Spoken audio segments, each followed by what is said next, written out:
user research report on the America's Car Museum. To begin, I would like to talk about the background of this study, some of the questions we asked the user testers, and the methods we used in our research. The America's Car Museum is a nonprofit museum that exists with the purpose of educating visitors about the history and technological advancements of cars.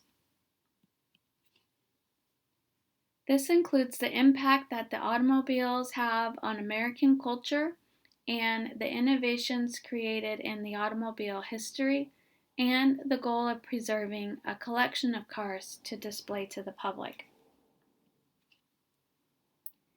This study will show if the America's Car Museum, AMC, effectively communicates its mission to celebrate America's love affair with the automobile and to inform how the automobile has shaped society.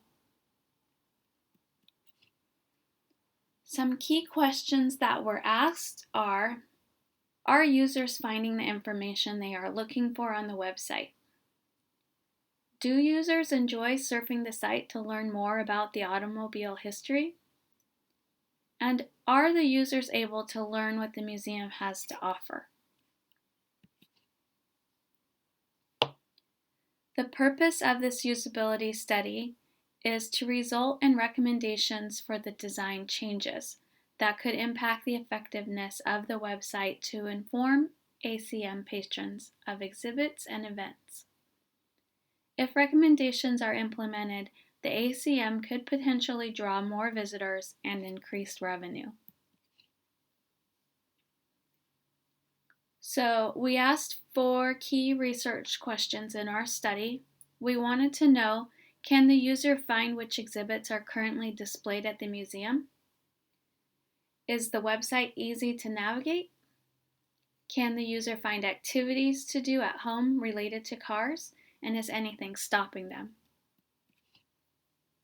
And lastly, are users able to locate key features and functionality of the website, such as business hours, location, and price of admission, current exhibit information, future exhibit information, lesson plans for educators, coloring sheets for children, calendar of events, and the benefits of membership? Our method of this study was an unmoderated remote testing via usertesting.com.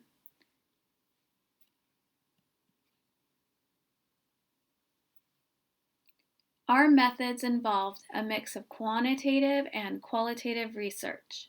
Quantitative data being data that can be counted, such as aggregate success rates on finding information on the website. Qualitative data is more conceptual, such as the user's thoughts while doing a task.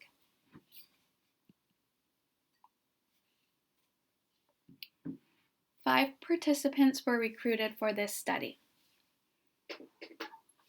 The requirements of the participants were that they must be 18 years old, they must be digitally literate, they must be able to communicate in English, and reside in the United States.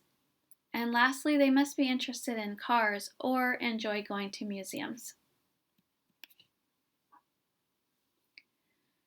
The tasks that the users were asked to perform were to go to the American Car Museum website, find the museum hours, find the location, find the price of admission, and the current exhibit information, find future exhibit information, and lesson plans for educators, also coloring sheets for children, the calendar of events, and the benefits of membership.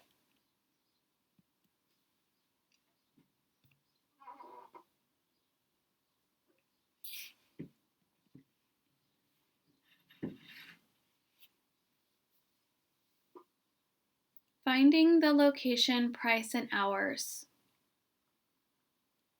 We found that the users could easily find this information.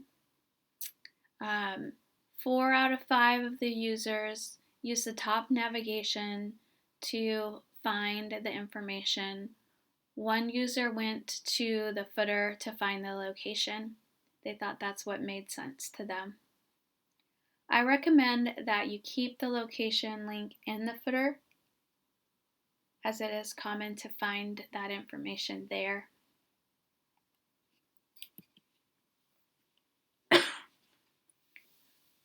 Finding exhibits was pretty easy for each participant, even though they don't all think alike.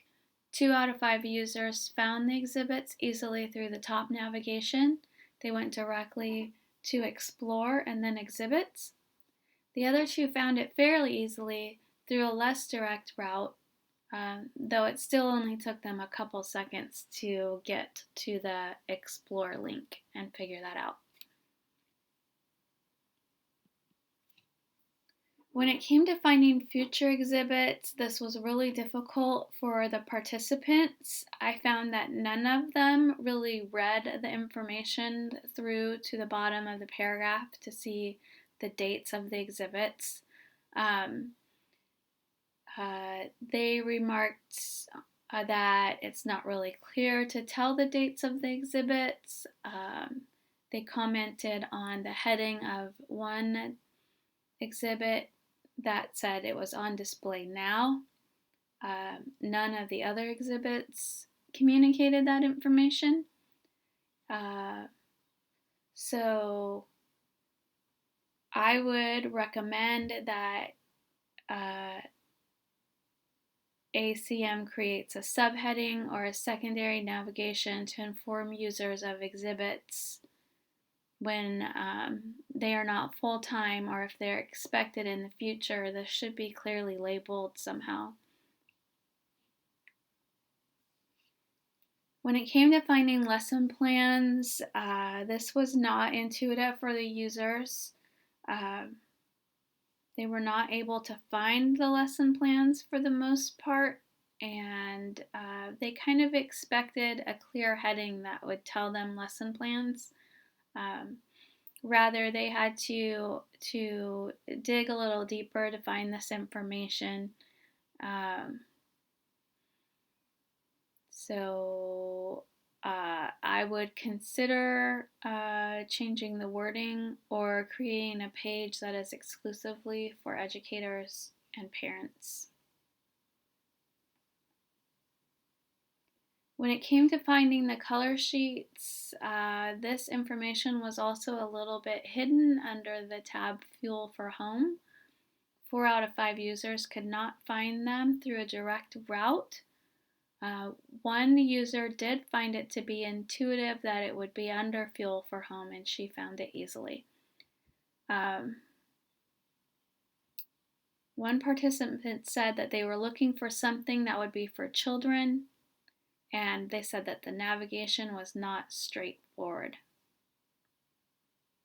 One user went to the Family Zone and to the Art Station heading and thought that maybe he had encountered a bug with the website, because when he clicked on the down arrow, it didn't do anything, when actually that arrow is more of like a bullet point for the information. So that was also confusing for the user. So to make it easier to find coloring sheets, I recommend that you add a search bar to the site,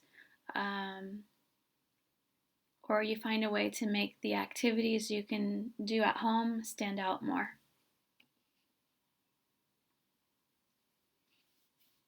Finding events on the calendar was pretty straightforward for everyone. They found the events tab very easily. When the events page comes up, the information is listed, and the user can scroll down. There's an option to view the events as a calendar in a calendar format. Only 1 out of the 5 users found that link. So I would consider making the option to view coming events on a calendar format a little more obvious. This type of format is easy for people to view, to scan really quickly. So I think that it's important to make that stand out. When it came to finding the benefits of membership, that was also fairly easy for the users. They thought that the navigation was clear and that the wording of member perks made sense. So I recommend to leave that navigation title as is.